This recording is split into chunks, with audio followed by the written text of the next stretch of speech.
Aku berdiri di lorong rumah sakit yang dingin dan berbau obat, tanganku gemetar memegang pena. Anda yang paling dekat dengan pasien, Bu, tanya dokter dengan suara tegas sambil menyerahkan formulir itu. Hanya aku yang boleh menandatangani surat operasi untuk Sinta, padahal baru kemarin tetangga-tangga sudah mulai berbisik-bisik bahwa hidup kami berdua adalah pengaruh buruk bagi anak-anak kampung. Napasku tertahan saat pena menyentuh kertas, tinta hitam menyebar seperti noda masa lalu yang tak pernah hilang. Di luar ruang tunggu, Ibu Sinta yang sudah lama tak bicara dengannya berdiri kaku, matanya penuh amarah yang lama terpendam. Kamu yang bikin anakku seperti ini, bisiknya pelan tapi cukup keras untuk didengar perawat. Aku tidak menjawab. Bagaimana bisa menjawab ketika ingatan itu kembali menyerbu seperti banjir bandang? 15 tahun lalu, di kampus Universitas Indonesia yang ramai, aku pertama kali bertemu Sinta. Dia duduk di bangku belakang kelas sastra, rambutnya panjang terikat sederhana, senyumnya selalu menyapa siapa saja. Kami mulai berteman biasa, lalu berbagi catatan, lalu berbagi rahasia kecil. Suatu sore di taman kampus, saat hujan gerimis, Sinta memegang tanganku dan berkata, "Rani, aku merasa aman hanya saat bersamamu." Aku ingat jantungku berdegup kencang, tapi aku menarik tangan itu perlahan. "Kita hanya teman, Sin," kataku saat itu, padahal dalam hati aku tahu itu bohong. Keluargaku di Bandung sangat taat. Ayahku ustadz kecil di masjid kampung, ibuku selalu mengingatkan bahwa perempuan harus menikah dengan laki-laki. Malam itu aku pulang dan menangis di kamar kos, tapi besoknya aku pura-pura lupa. Sinta tidak pernah memaksa. Kami terus bersama, tapi aku selalu menjaga jarak, selalu bilang Li ini salah. Kini, di rumah sakit ini, mesin monitor berbunyi pelan dari dalam ruang operasi. Sinta kecelakaan tadi pagi di jalan tol, mobilnya ditabrak truk saat ia pulang dari kantor. Aku yang pertama tiba karena kami tinggal serumah di pinggiran Jakarta sejak 5 tahun lalu. Kami bilang pada tetangga kami hanya teman sekamar yang hemat biaya. Tapi mereka sudah curiga. Ibu kos sering melirik ketika kami pulang bersama, anak-anak kecil di gang mulai bertanya kenapa Tante Rani dan Tante Sinta tidak punya suami. Aku selalu tersenyum dan mengalihkan pembicaraan. Tapi hari ini semuanya terbongkar. Ketika dokter bertanya siapa keluarga terdekat, aku langsung menjawab saya, karena Sinta sudah lama tak punya siapa-siapa lagi setelah orang tuanya memutus hubungan. Dokter mengangguk dan menyerahkan kertas itu padaku. Hanya aku. Bukan ibunya yang berdiri di sana dengan wajah merah padam. Aku duduk di kursi plastik, tanganku masih memegang pena. Ingatan terus datang. 2 tahun setelah lulus kuliah, aku menikah dengan pria pilihan orang tua. Namanya Budi, baik, mapan, tapi setiap malam aku menangis diam-diam karena wajah Sinta selalu muncul. Pernikahan itu hanya bertahan 3 tahun. Setelah cerai, aku pindah ke Jakarta sendirian. Suatu hari di kai dekat kantor, aku bertemu Sinta lagi. Dia sudah menjadi desainer Grace, rambutnya pendek sekarang, matanya masih sama. Kami ngobrol sampai larut. Malam itu Sinta berkata pelan, "Aku tidak pernah marah padamu, Ran. Aku hanya sedih." Kami memeluk untuk pertama kali setelah bertahun-tahun, dan kali ini aku tidak menarik diri. Sebulan kemudian kami memutuskan tinggal bersama. "Kita akan hati-hati," kataku. "Tidak ada yang perlu tahu." Tapi sekarang, di rumah sakit ini, semuanya mulai runtuh. Perawat keluar dan memberitahu operasi akan memakan waktu lama. Aku bangkit, berjalan ke jendela. Di luar, hujan mulai turun, sama seperti sore di taman kampus dulu. Aku menutup mata, dan suara ibuku terngiang, "Rani, jangan bawa malu ke keluarga." Malam itu aku menelepon ibu, memberitahu tentang Sinta. Suaranya dingin. "Kamu masih bersama perempuan itu?" Setelah semua yang kami ajarkan. Aku mematikan telepon. Sekarang, di lorong ini, aku sadar bahwa penolakanku dulu bukan hanya melukai Sinta, tapi juga diriku sendiri. Dan hari ini, ketika hanya aku yang boleh menandatangani surat operasi itu, dunia mulai melihat apa yang selama ini kami sembunyikan. Aku tidak tahu apakah ini akhir atau awal dari segalanya. Operasi selesai larut malam. Dokter keluar dengan wajah lelah tapi mengangguk. Pasien stabil, tapi masih koma. Kita tunggu 48 jam. Aku menghela napas panjang, tubuhku lunglai. Ibu Sinta mendekat, suaranya bergetar. "Kamu yang bertanggung jawab atas ini semua, Rani. Kamu yang bawa anakku ke jalan sesat." Kata-kata itu seperti pisau. Aku tidak membela diri. Bagaimana bisa ketika aku sendiri masih merasa bersalah atas segalanya? Malam itu aku tidur di kursi ruang tunggu, mimpi buruk datang silih berganti. Dalam mimpi, aku kembali ke hari aku memutuskan Sinta. Saat itu kami sudah hampir 2 tahun bersama secara diam-diam, kami menyewa kamar kecil di kos dekat kampus. Setiap malam Sinta memasak nasi goreng sederhana, kami tertawa pelan agar tidak kedengaran tetangga. Tapi suatu hari ibuku datang ke Jakarta tanpa pemberitahuan. Dia menemukan Oto kami berdua di laci. "Ini apa, Rani?" tanyanya sambil menunjuk Oto di mana Sinta mencium pipiku. Aku panik. Aku bilang itu hanya teman. Tapi ibu tidak bodoh.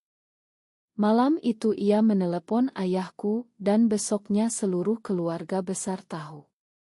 Telepon dari paman, dari bibi, semua sama, "Kamu bikin malu nama baik keluarga. Ini dosa besar." Aku ketakutan. Keesokan harinya aku menemui Sinta di taman kampus yang sama. "Kita harus berhenti, Sin. Orang tuaku tidak akan pernah menerima. Aku harus menikah dengan laki-laki." Sinta menangis, tapi ia mengangguk. "Kalau itu yang kamu mau, aku pergi." Ia pergi tanpa menoleh lagi. Aku berdiri di sana sampai hujan turun, merasa seperti membunuh bagian diriku sendiri. Kini, di rumah sakit, pagi menyingsing. Tetangga mulai berdatangan. Ibu kos datang dengan wajah khawatir tapi matanya penuh rasa ingin tahu. "Jadi benar ya, Bu Rani, kalian pasangan?" Aku mengangguk pelan. Tidak ada gunanya bohong lagi. Berita menyebar cepat di grup WhatsApp. Pesan masuk bertubi-tubi. Kami tidak mau ada pengaruh buruk di lingkungan ini. Anak-anak kami bisa ikut-ikutan. Aku mematikan ponsel. Dokter menginginkan aku masuk ke ruang ICU sebentar. Sinta terbaring pucat, selang di mana-mana. Aku memegang tangannya yang dingin. "Makan aku, Sin. Dulu aku pengecut. Sekarang aku di sini dan aku tidak akan lari lagi." Air mataku jatuh ke spray putih. Siang harinya keluargaku datang. Ibu dan ayah dari Bandung naik kereta pagi. Ibu langsung memelukku, tapi pelukannya kaku. Kamu harus pulang, Rani. Biarkan keluarga Sinta yang urus. Aku menggeleng. Tidak, Bu. Aku yang paling dekat dengannya. Aku yang tanda tangan kemarin. Ayah hanya diam, matanya penuh kecewaan yang sudah lama. Malam itu kami bertengkar di koridor. Ibu menangis, kamu sudah bikin kami malu sekali waktu itu, sekarang lagi. Aku balas, aku sudah menikah seperti yang kalian mau, Bu. Tapi aku tidak bahagia. Sekarang aku bahagia dengan Sinta, meski dunia bilang salah. Kata-kata itu keluar begitu saja, untuk pertama kali aku mengucapkannya keras-keras. Ibu terdiam. Ayah menarik tangannya pergi. Aku kembali ke kursi, tubuh gemetar. Rahasia yang selama ini aku kubur mulai menguap, dan angin perubahan mulai bertiup kencang. Berita di grup semakin liar. Ada yang bilang kami merusak generasi muda, ada yang mengusulkan rapat khusus. Aku tidak peduli. Yang penting Sinta sadar. Hari ketiga, Sinta membuka mata. Suaranya lemah saat memanggil namaku. Rani, kamu di sini. Aku menangis, memeluknya pelan. Iya, aku di sini. Selamanya. Dokter bilang pemulihan akan lama, tapi ya selamat. Malam itu aku ceritakan semua yang terjadi. Sinta mendengarkan diam, lalu berkata, aku tidak menyesal kita bersama, Ran. Tapi aku tahu ini berat untukmu. Aku menggeleng. Kali ini aku tidak akan lari. Keesokan harinya Ibu Sinta datang lagi, kali ini dengan adiknya. Mereka menuntut aku menjauh. Kamu sudah cukup merusak keluarga kami, kata adik Sinta. Aku berdiri tegak. Sinta yang memilih saya. Dan saya yang menandatangani operasi karena dia tidak punya siapa lagi setelah kalian tinggalkan dia dulu. Kata-kata itu menusuk. Ibu Sinta menangis, tapi tidak membantah. Mereka pergi tanpa kata lagi.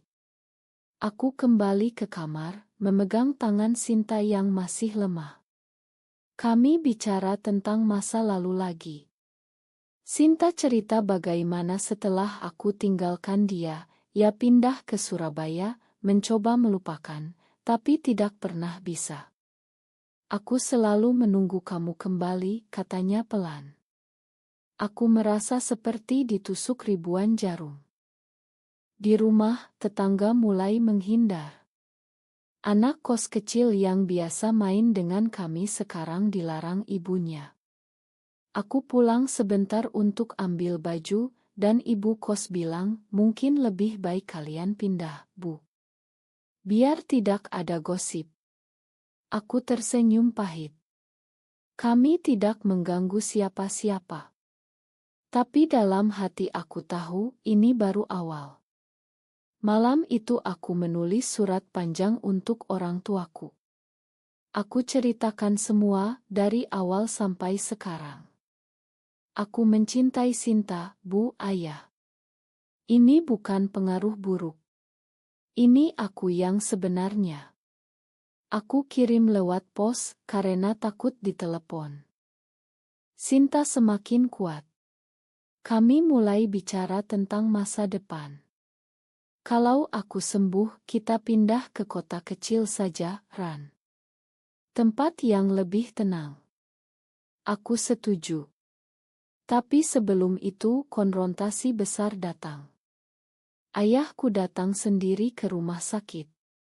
Ia duduk di samping tempat tidur Sinta, diam lama. Lalu ia berkata pada aku, kamu sudah dewasa, Rani. Kalau ini yang membuatmu bahagia, ayah tidak bisa melarang lagi. Tapi masyarakat tidak akan mudah menerima. Air mataku jatuh. Untuk pertama kali ayahku tidak marah. Ia hanya memelukku lama. Maafkan ayah yang dulu terlalu keras. Pemulihan Sinta berjalan lambat tapi pasti. Kami pulang ke rumah setelah 2 minggu. Tetangga masih menatap aneh, tapi tidak ada yang berani bicara langsung. Aku ambil cuti panjang dari kantor. Setiap hari aku masak untuk Sinta, membantunya latihan jalan. Malam-malam kami duduk di teras kecil, bicara tentang segalanya. Sinta bertanya, kenapa dulu kamu tolak aku, Ran? Aku jawab jujur. Karena takut, Sin. Takut kehilangan keluarga, takut dosa, takut dunia. Sinta memegang tanganku. Sekarang kamu tidak takut lagi. Aku menggeleng. Tidak. Karena kehilangan kamu lebih menakutkan. Suatu sore, ada rapat. Ketua RT memanggil kami berdua. Di depan puluhan tetangga, ia bilang, kami menghormati Priyasi, tapi tolong jangan tunjukkan di depan anak-anak. Aku berdiri, suaraku tenang. Kami tidak pernah tunjukkan apa-apa. Kami hanya hidup biasa. Kalau itu dianggap pengaruh buruk, maka kami yang akan pindah. Ruangan hening. Beberapa ibu-ibu menunduk. Rapat selesai tanpa keputusan. Tapi malam itu beberapa tetangga datang bawa makanan. Maya, Bu. Kami hanya khawatir, kata salah satunya. Aku tersenyum. Mungkin tidak semua orang jahat. Orang tuaku datang berkunjung. Ibu membawa makanan khas Bandung, ayah diam tapi sesekali tersenyum melihat Sinta. Mereka tidak bilang banyak, tapi kehadiran mereka sudah cukup. Sinta berterima kasih pelan. Terima kasih sudah menerima saya. Ibu hanya mengangguk, matanya berkaca-kaca. Aku tahu ini bukan penerimaan penuh, tapi ini langkah. Malam itu setelah mereka pulang, aku peluk Sinta lama. Kita berhasil melewati ini, Sin. Tapi tidak semua berakhir manis. Adik Sinta menelepon, marah. Kamu bikin ibu sakit, Rani. Dia menangis setiap malam. Aku jawab pelan, aku tidak pernah memaksa Sinta. Dia yang memilih. Telepon ditutup kasar. Sinta mendengar, ia memelukku. Biarkan saja. Kita punya satu sama lain. Aku tahu luka lama masih ada, tapi kami sedang belajar menyembuhkan. Bulan-bulan berlalu. Sinta sudah bisa kerja lagi dari rumah. Kami memutuskan pindah ke kota kecil di Jawa Barat, tempat yang lebih sepi. Rumah kecil dengan halaman, jauh dari gosip. Sebelum pindah, aku dan Sinta kembali ke kampus lama. Kami berdiri di taman yang sama. Di sini semuanya dimulai, kataku. Sinta tersenyum. Dan di sini juga kita belajar bahwa cinta tidak pernah salah. Kami berpelukan lama, angin sore meniup rambut kami. Untuk pertama kali setelah bertahun-tahun, aku merasa damai. Di kota baru, tetangga ramah. Mereka tidak banyak bertanya. Kami bilang kami saudara jauh. Tidak ada yang curiga. Aku mulai menulis cerita di blog anonim tentang perempuan yang belajar mencintai dirinya sendiri. Banyak yang baca, banyak yang bilang terima kasih. Sinta bangga. Kamu sedang menyembuhkan banyak orang, Ran. Aku tersenyum. Mulai dari diriku sendiri. Suatu hari ibuku menelepon. Rani, ayah sakit. Pulanglah. Aku dan Sinta naik kereta ke Bandung. Di rumah lama, ayah memeluk Sinta untuk pertama kali. Makan ayah dulu, katanya pelan. Ibu menangis di dapur. Malam itu kami makan bersama seperti keluarga. Bukan sempurna, tapi hangat. Di perjalanan pulang, Sinta berkata, "Kamu sudah pulang ke rumahmu, Ran?" Aku jawab, "Rumahku adalah kamu." Tapi ada satu rahasia terakhir yang belum terbongkar. Dulu saat aku menikah dengan Budi, aku pernah mengirim surat pada Sinta yang tidak pernah aku kirim. Surat itu berisi, "Aku mencintaimu, tapi aku takut." Aku simpan surat itu bertahun-tahun. Malam itu aku berikan pada Sinta. Ia baca, air matanya jatuh. "Kenapa tidak kamu kirim?" Aku peluk dia. Karena aku masih pengecut saat itu. Tapi sekarang tidak lagi. Kehidupan kami semakin tenang. Sinta sepenuhnya sembuh, kami punya pekerjaan yang nyaman, tetangga yang menerima. Suatu pagi, aku bangun dan melihat Sinta sedang menyiram bunga di halaman. Aku berdiri di pintu, mengamati. Semua luka, semua penolakan, semua air mata, semuanya membawa kami ke sini. Aku mendekat, memeluknya dari belakang.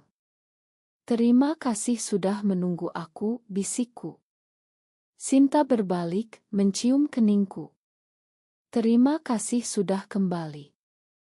Kami tidak pernah lagi menyembunyikan apa-apa. Di media sosial, aku posting foto kami berdua dengan caption sederhana, "Cinta tidak memilih gender, tapi memilih keberanian." Banyak yang dukung, beberapa yang benci. Tapi aku tidak peduli lagi.